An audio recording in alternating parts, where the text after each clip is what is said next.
आज का दरस का जो ताल्लुक है, पिछले दरस में हमने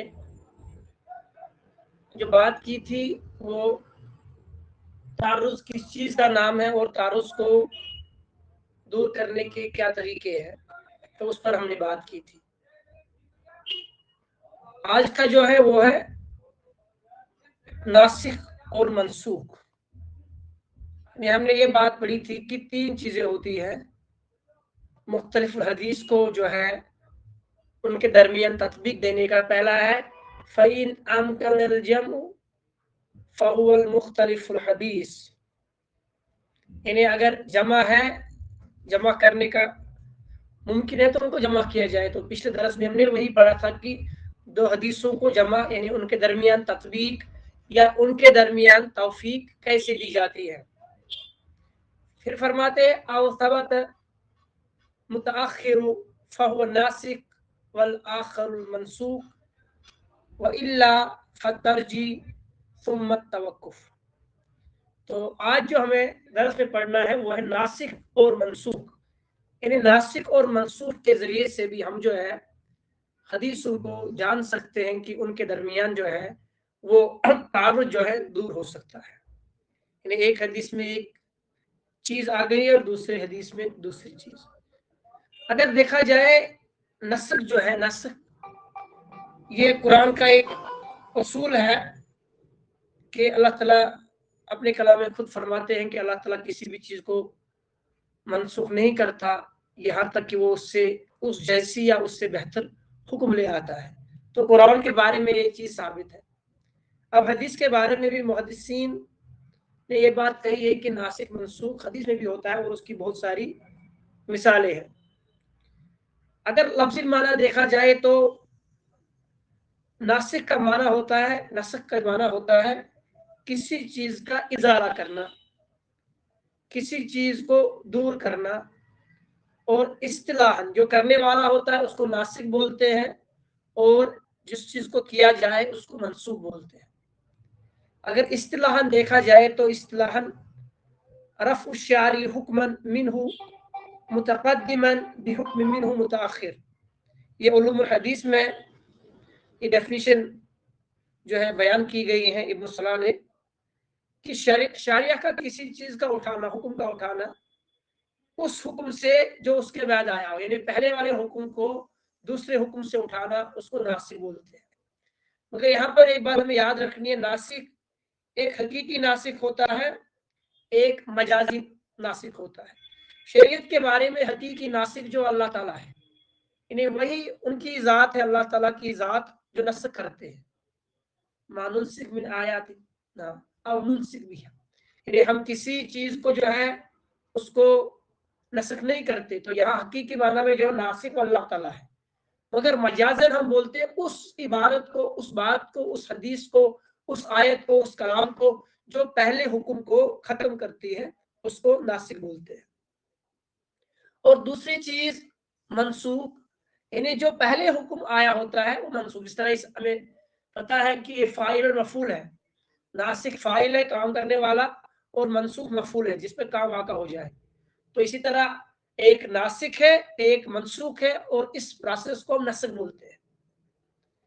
ये जो नस्ख का मसला है, नासिख मनसूख का, ये बहुत ही मुश्किल है क्योंकि इसके लिए बहुत महारत चाहिए। एक तो कोई हदीस से एविडेंट हो, खुद ब खुद पता चले कि ये नासिख और मनसूख है, उसकी मिसाल है। कभी कभार तारीख का देखना पड़ता है। जिस तरह इमाम शाफी रहमतुल्लाह के बारे में इमाम अहमद बिन हम्बल रहमतुल्लाह फरमाया करते थे, हम तब तक नहीं जानते थे नासिख क्या है और न जानते थे मनसूख क्या है, न जानते थे मुजमल क्या है, न जानते थे मुफस्सर क्या है। हत्ता जालसना शाफिया, यहाँ तक कि हम इमाम शाफी के पास बैठे। यानी हमें हम्बल इतने मुहद्दिस होने के बावजूद ये फरमाते हैं कि जब तक हम मिस्र नहीं गए थे, जब हम मिस्र गए तो हमें शाफी से, इमाम शाफी रहमत से मुलाकात हुई, तब तक हम ना इल्म में हम ना मुजमल जानते थे, न मुफस्सर जानते थे, और न नासिख जानते थे, न मनसूख जानते थे। हत्ता जालसना शाफिया, जब तक हम इमाम शाफी के पास न बैठे। यानी इमाम शाफी रहमतुल्लाह इस फन में बहुत ही माहिर थे, और फरमाते इमाम शाफी रहमतुल्लाह के बारे में हम्बल रहमतुल्लाह कि नासिक और मनसूख हमें तब तक पता नहीं था जब तक हम उनके पास बैठे नहीं। और दूसरी किताब में ये भी रिवायत आई है कि इमाम हम्बल रहमतुल्लाह ये बयान फरमाया करते थे इमाम शाफी अहमद हम्बल से, अगर आपको किसी हदीस के नासिक और मनसूख का पता चले तो मुझे भी दे देना। यानी उस्ताद अपने शागिर्द से बयान करते थे कि अगर आपको किसी हदीस के बारे में पता चले नासिक मनसूख तो मुझे भी उसकी इत्तला दिया करें, मुझे भी उसका जो है इल्म मुझ तक भी पहुंचाया जाए। अब हमें देखना है कि नासिक मनसूख को जानने के तरीके क्या है। सबसे पहला तरीका यह है कि हम नासिक मनसूख के 2-3 तरीके हैं, 2-4 तरीके हैं जिनसे हम नासिक को मनसूख से पहचान सकते हैं, जिसपे हम नासिक को जो है मनसूख से अलग कर सकते हैं। पहला है कि हदीस में ऐसी चीज होती है कि जिससे हमें पता चलता है कि नबी करीम सल्लल्लाहु अलैहि वसल्लम की हदीस से पता चलता है कि पहले एक हुक्म था फिर दूसरा हुक्म। जिस तरह इमाम मुस्लिम रहमतुल्लाह ने किताबुल अज़ाह यानी कुर्बानी के मसाइल में एक हदीस नकल की है जिसको हदीस से बुरैदा बोलते हैं। कुन्तु नहीतुकुम अन ज़ियारतिल कुबूर, नबी करीम ने फरमाया कि मैं आपको रोकता था कब्रों की जियारत से, फज़ूरुहा, बस आप इनकी जियारत किया करो, फ़इन्नहा तुज़क्किरुल आखिरह, क्योंकि कब्रिस्तान पे जाने से जो है आखिरत की याद ताज़ा हो जाती है, आखिरत का जिक्र आ जाता है, जो है आखिरत के बारे में इंसान सोच और विचार में पड़ जाता है, यानी उससे आखिरत याद हो जाती, ताज़ा याद, उसकी यादें ताज़ा हो जाती है। तो इस हदीस में खुद पता चलता है कि नबी कैसे फरमाया कुन्तु नहीतुकुम मैं आपको रोकता था अन ज़ियारतिल कुबूर, यानी कब्रों की जियारत से, तो फिर फज़ूरुहा, बस आप इनकी जियारत करो। तो पता चलता है कि पहले इस्लाम में ये हुक्म था कि नबी करीम सल्लल्लाहु अलैहि वसल्लम ने कब्रों की जियारत से मना किया था, फिर नबी करीम सल्लल्लाहु अलैहि वसल्लम ने इजाजत दे दी। अब जो पहली एक ही हदीस में दोनों चीजें पता चलती है कि इसका नस्ख भी मौजूद है और इसका नासिक भी है और मनसूख भी। नासिक क्या है? नासिक ये है कि जियारत किया करो, और मनसूख क्या है कि मैंने आपको जो है पहले रोका था इसकी जियारत करने से। ये पहली चीज है जिससे हमें पता चलता है कि जियारत कबूर जो है हदीस से पता चलता है कि नासिक, एक ही हदीस से पता चलता है कि नासिक कौन सी हदीस है, और उसी हदीस से पता चलता है कि इस हदीस का मनसूख कौन है। इसी तरीके से अगर दूसरी मिसाल दी जाए, वो मिसाल है सहाबी की। ये सारी मिसालें जो है खुद अपनी किताब नुज़रत नज़र में शेख साहब ने दी है, जिनकी किताब है इब्न हजर अस्क़लानी रहमतुल्लाह की। उन्होंने इसकी खुद शरह लिखी थी नुक़बतुल फ़िक्र की नुज़रत नज़र, तो उसी में उन्होंने इन चीजों को बयान किया है। पहले की हदीस खुद बयान करे कि नासिक क्या है और मनसूख क्या है। दूसरे के किसी सहाबी का कौल हमें मिल जाए, कोई सहाबी इस चीज की वजाहत करे कि नबी करीम सल्लल्लाहु अलैहि वसल्लम ने जो है ये बात फरमाई थी, फिर ये बात फरमाई थी। जिस तरह हमारे पास एक हदीस है जिसको इमाम अबू दाऊद, इमाम तिरमिजी, इमाम नसाई और इमाम इब्न माजा ने अपनी अपनी किताबों में नकल किया है, और इसके लिए जो अल्फाज इस्तेमाल करते हैं वो करते हैं अखरजहु अस्हाबु सुनन, यानी इसको असहाब सुनन ने रिवायत किया। असहाब सुनन से मुराद जो है, असल में अगर लफ्ज़ी माने देखा जाए तो असहाब सुनन है जिन लोगों ने सुनन पर किताबें लिखी, तो बहुत सारे हैं, मगर यहाँ जब हम बात करते हैं इब्न हजर की टर्मिनोलॉजी में, असहाब सुनन तो 4 होती है, अबू दाऊद, तिरमिजी, नसाई, इब्न माजा, यानी ये हमें साहिबे या असहाब सुनन या असहाब सुनन हुए, यानी सुनन अरबा 4 है, सुनन अबू दाऊद, सुनन तिरमिजी, सुनन नसाई, सुनन इब्न माजा। तो इनके असहाब, इनके अबू दाऊद, तिरमिजी, नसाई, इब्न माजा जो इमाम 4 है, इनकी किताबों में हदीस नकल हुई है। नकल क्या है कि नबी करीम सल्लल्लाहु अलैहि वसल्लम के एक सहाबी हज़रत जाबिर फरमाते थे, काना आखिर अमरैन मिन रसूलिल्लाह सल्लल्लाहु अलैहि वसल्लम तरकुल वुज़ू मिम्मा मस्सतिन नार, यानी नबी करीम सल्लल्लाहु अलैहि वसल्लम के पास हमारे तक 2 हदीसें आई थी। एक हदीस में ये था कि नबी करीम सल्लल्लाहु अलैहि वसल्लम पहले ये बयान फरमाते थे कि जब वो कोई चीज खा लेते थे जो आग पर जो पकाई गई हो उसके बाद वजू करते थे, اسی کے بارے میں فرماتے ہیں کان آخر امرائن، یعنی دو امروں میں سے، دو حکم میں سے آخری حکم جو ہے من رسول اللہ صلی اللہ علیہ وسلم، نبی کریم صلی اللہ علیہ وسلم کے حکم میں سے ترک الوضوء، وضو کا چھوڑ دینا، مما مست النار، جس کو آگ نے چھوا ہے. یعنی نبی کریم صلی اللہ علیہ وسلم پہلے یہ حکم دیا کرتے تھے، یا اس پر امر تھا ان کا، کہ اگر کوئی چیز آگ پر بنائی گئی ہو، پکائی گئی ہو، اس کو کھانے کے بعد آپ صلی اللہ علیہ وسلم وضو فرماتے تھے. اور دوسرا یہ کہ آپ صلی اللہ علیہ وسلم نے اس چیز کو چھوڑ دیا ہے. تو یہاں بھی پتا چلتا ہے کہ پہلی جو حدیث ہے وہ جو ہے وہ منسوخ ہے، اور اس کا ناسخ ہمارے پاس اب موجود ہے. وہ یہی حدیث ہے جس کو اصحاب سنن ابو داؤد، ترمذی، نسائی اور ابن ماجہ رحمہ اللہ نے نقل کیا ہے. یہ ہے دوسری. اسی طریقے سے ہمارے پاس تیسری چیز ہے تاریخ کے اعتبار سے. ہم کسی چیز کو تاریخ کے اعتبار سے جانتے ہیں کہ کوئی چیز جو ہے پہلے وہ ہے، بعد میں وہ ہے. تاریخ سے پتہ چلتا ہے ہمیں، یعنی اس کا ڈیٹ کا اندازہ اس کے ڈیٹ جاننے سے. اسی لیے جو ہمارے پاس کتب اسماء و رجال کی کتب ہوتی ہے، تو طبقات ہوتی ہے، تو ان کتابوں میں جو اسماء و رجال کی جتنی بھی کتابیں ہیں جن ناموں سے بھی معصوم ہے، چاہے تاریخ کے نام سے ہو، چاہے طبقات کے نام سے ہو، چاہے جرح و تعدیل کے نام سے ہو، چاہے اسماء و رجال کے نام سے، جتنی بھی اسماء و رجال کی کتابیں ہیں ان میں یہ تصریح ہوتی ہے کہ پیدا کہاں ہوئے ہیں، اس کے بعد انتقال کہاں ہوا ہے، کہاں کہاں گئے ہیں، شیخ ان کے شیوخ جو ہے کون کون تھے، ان کے شاگرد کون کون تھے، کن کن سے حدیثیں سنی. یہ چیزیں تصریح کے ساتھ وہاں موجود ہوتی ہے. تو اس میں یہ چیزیں بھی ہوتی ہے کہ پیدا کب ہوئے ہیں، انتقال کب کیا ہے. اس سے پتہ چلتا ہے کہ وہ روایت کب روایت ہوئی ہے، یہ روایت کب روایت، چاہے وہ صحابی کے بارے میں ہو، چاہے تابعین کے بارے میں، چاہے دوسرے تبع تابعین دوسرے روایت کے بارے میں. مثال کے طور پر ایک حدیث ہے جس کو امام بخاری رحمہ اللہ نے نقل کیا ہے، اور ایک حدیث ہے جس کو امام ابو داؤد نے کتاب الصوم میں نقل کیا ہے، اور امام بخاری رحمہ اللہ نے کتاب الصوم میں نقل کیا. ابو داؤد میں بھی ایک حدیث ہے، اور ایک حدیث جو ہے امام بخاری نے صحیح بخاری کتاب الصوم میں لائی ہے. افطر الحاجم والمحجوم، نبی کریم صلی اللہ علیہ وسلم کی ایک حدیث ابو داؤد میں ہے کہ اگر کوئی، جس کو کپنگ بولتے ہیں، کپنگ اس کو حجامت بولتے ہیں، یعنی حجامت کرنے سے جو روزہ ٹوٹ جاتا ہے، تو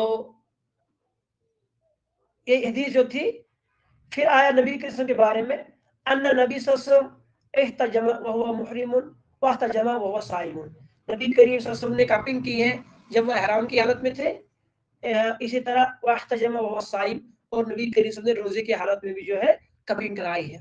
حجامت کپنگ جو ہے وہ بلڈ جو ہے گندا خون جسم سے باہر نکالنا، اس کو حجامت بولتے ہیں، اور اس کو انگریزی میں کپنگ بولتے ہیں.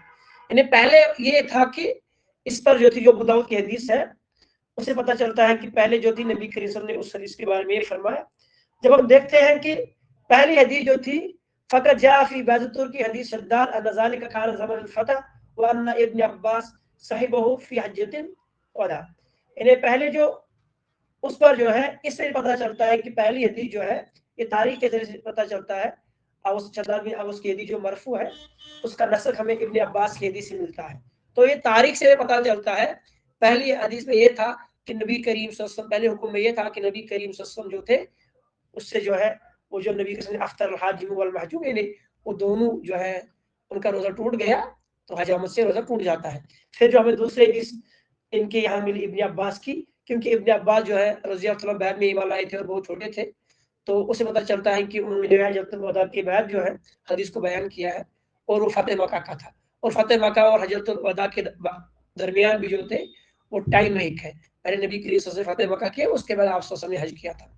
تو یہ چیزیں جو ہے اس سے پتہ چلتا ہے، تاریخ کے اعتبار سے بھی ہمیں پتہ چلتا ہے کہ ایک حدیث جو ہے ناسخ ہے، اور دوسری حدیث جو ہے وہ کیا ہے، وہ منسوخ ہے. اسی طرح ہے بدلالۃ الاجماع، یعنی اجماع کی دلیلوں سے بھی ہمیں پتہ چلتا ہے کہ کسی چیز پر اصل میں اس پر اجماع نہیں ہوا ہوتا ہے، پھر جب ہم اس کی دوسرے حدیثیں دیکھتے ہیں تو ہمیں پتہ چلتا ہے. اس کے بارے میں ایک بہترین بحث خود ابن حجر اسقلانی نے نزول نظر میں کی ہے. اصل وضاحت خود، اصل جو اجماع سے کوئی چیز منسوخ نہیں ہوتی، وضاحت خود اجماع سے کوئی چیز منسوخ نہیں ہوتی، بلکہ کیا ہوتا ہے، بلکہ ہمارے پاس ایک حدیث آتی ہے، اس کی وجہ سے ہم اس کا صحت پتہ چلتا ہے، اور صحت سے پتہ چلتا ہے کہ جو پہلا حکم تھا وہ حکم ختم ہو چکا ہے، اس اعتبار سے ہم کہتے ہیں کہ حدیث جو ہے وہ یہ ہے کہ پہلی حدیث جو تھی وہ منسوخ ہو گئی ہے، اس کے بعد جو ہمارے پاس ناسخ ہے۔ تو علماء نے یہ 4 طریقے بیان کیے ہیں، جو کہ پھر سے ریپیٹ کرتا ہوں۔ پہلے حدیث میں خود تصریح ہو کہ ایک ناسخ ہے ایک منسوخ ہے۔ دوسرا، صحابی کوئی ایسی بات بیان کرے جس سے پتہ چلے کہ حدیث سے پتہ چلے کہ پہلے یہ حکم تھا بعد میں۔ تیسرا کہ تاریخ سے پتہ چلے، پہلے کوئی واقعہ ہوا ہے اور اس کے بعد دوسرا واقعہ ہوا ہے، اس سے پتہ چلتا ہے۔ اور چوتھی بات جو ہے وہ اجماع سے، جس طرح ہے من شرب الخمر فجلدوه فإن عاد في الرابعة فاقتلوه، اس کو جو ہے امام ابو داود نے کتاب الحدود میں نقل کیا ہے کہ جس شخص نے، اب اس پر اجماع ہو گیا ہے کہ جس شخص نے من شرب الخمر، جس نے شراب پیا اس کو کوڑے لگائے جائے، فإن عاد في الرابعة فاقتلوه، اور اگر وہ چوتھی مرتبہ اسی گناہ میں پکڑا جائے تو اس کو قتل کیا جائے۔ تو اس پر جو ہے اس سے پتہ چلتا ہے کہ ناسخ منسوخ جو ہے، اس سے پتہ چلتا ہے کہ جو پہلے حکم تھا کہ فجلدوه، اس کو صرف دینے چاہیے۔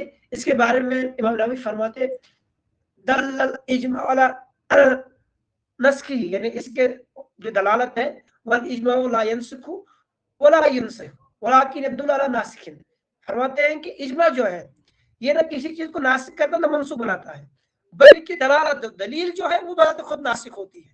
سمجھ آ گئی؟ یعنی جو کسی چیز پر اجماع ہو جانا یہ نہیں ہے کہ اس اجماع کو ایک چیز ناسخ منسوخ کر سکتی ہے، ایسا کچھ نہیں ہے۔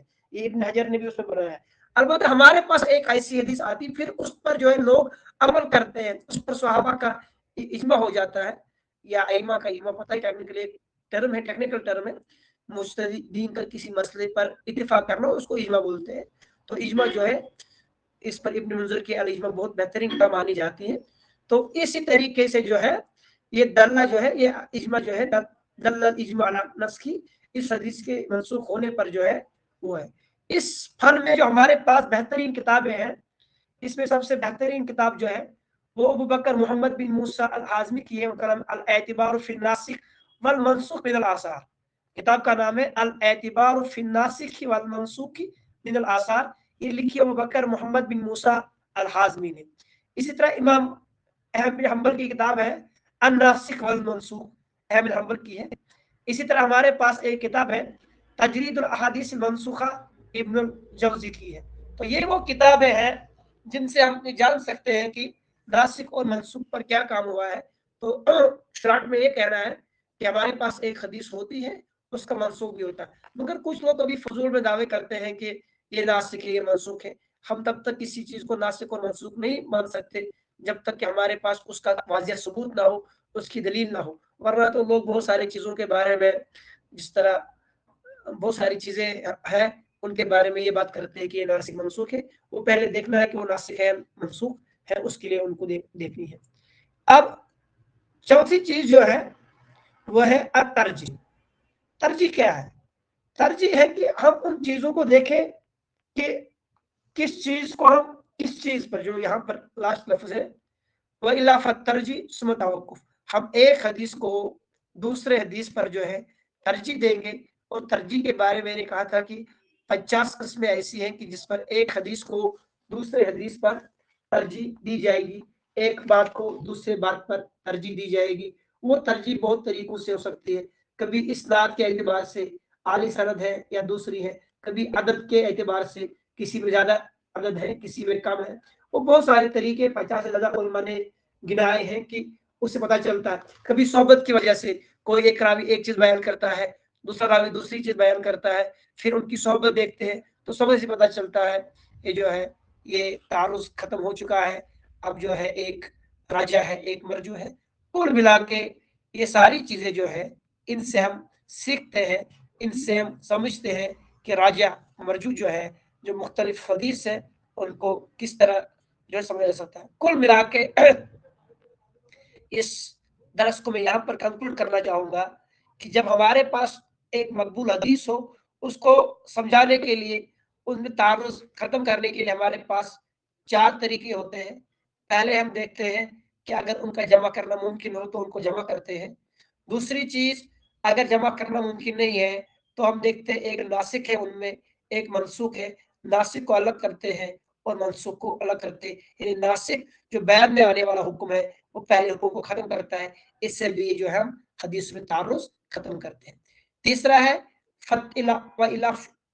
तरजीह, तरजीह देते हैं कि एक हदीस को दूसरे हदीस पर तरजीह देते हैं। इस हदीस को इस हदीस पर तरजीह है, उसकी वजूहत होती है, कभी कसरत सोहबत की वजह से, कभी कसरत रुवात की वजह से, कभी उसकी आली सनद होने की वजह से। बहुत सारी चीजें हैं जिसकी वजह से हम एक चीज को दूसरी चीज पर तरजीह देते हैं। और अगर इन तीन चीजों में कोई भी हमारे पास नहीं हुआ, ये बहुत ही नामुमकिन चीज, बहुत ही मुश्किल चीज है, और तो इन तीन चीजों में हल हो जाती, तवक्कुफ, फिर हम ठहर जाते हैं। तो यही कुल वो चार चीजें हैं। जब हमें हदीस जो है वो आपस में टकराई हुई मालूम होती है तो उनको उनका जो तारुज रफा करने के लिए, उनके दरमियान तौफीक देने के लिए, उनके दरमियान तत्वीक देने के लिए, उनका जो है आपस में टकराव खत्म करने के लिए, वही बात जो इब्ने खुज़ैमा ने फरमाई थी कि अगर आपके पास ऐसी कोई दो हदीसें हैं जो सही है, तो सनद के साथ सही है, नबी के साथ साबित है, और अगर उनमें टकराव है तो मेरे पास ले आओ, मैं उनको दूर करूंगा।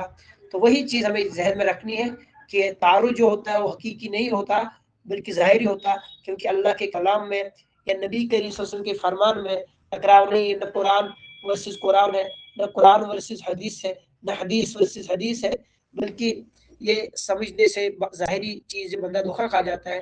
तो उस चीज को दूर करने के लिए मुहद्दिसीन ने जो उसूल बनाए हैं, जो तारुज के दूर करने के तौफीक, जिसको हम तौफीक कहते हैं, जिसको हम तत्वीक कहते हैं, इस पर जो किताबें दिनावरी की भी है, या इस तरह मुश्किल आसार इमाम ताहवी की है, या दूसरी किताबें जो इस फन पे लिखी गई है, उनसे पता चलता है कि ये कितना बेहतरीन फन है। और इस पर 4 लेक्चर हो गए अभी तक। तो इसी के साथ मैं ख़त्म करना चाहूँगा। वाखिर दावाना अल्हम्दुलिल्लाहि रब्बिल आलमीन। अस्सलामु अलैकुम व रहमतुल्लाहि व बरकातुहू। अगर यहाँ तक